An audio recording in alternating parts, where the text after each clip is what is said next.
CK here with Roughhouse Sports and Cooking. Today we're going to do my new chili recipe. This is the meat we're going to use today. These are the ingredients. You can see these are the cans of the vegetables and the tomato sauce I'm going to use. I'm also going to use 2 tablespoons of the chili seasoning, which is the Southwest sauce, and sugar. There's my Lagavulin for the smoke flavor. We need some chicken broth and a Carolina Reaper pepper. On that note, we are going to use tomato paste, which was not featured in the video, but I did use that. And the onion, jalapeno, and garlic, I cut in half and used half the jalapeno, half the onion, half the garlic in the pot. And then use the olive oil in there and let it kind of saute and stir. And we're going to use the ground elk here. Elk is my chili meat of preference, that and rabbit, but that's just my preference. So stir in the meat and the onions and garlic and jalapeno. And then we're going to add our smoke flavor. Lagavulin 16. No liquid smoke for this chili.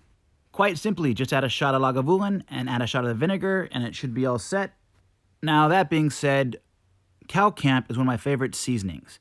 I'm using Cow Camp Seasonal Southwestern style, and I can just use that as just my chili sauce. And this is my preference, the smoked corn and beans. My preference in chili, you don't have to add that.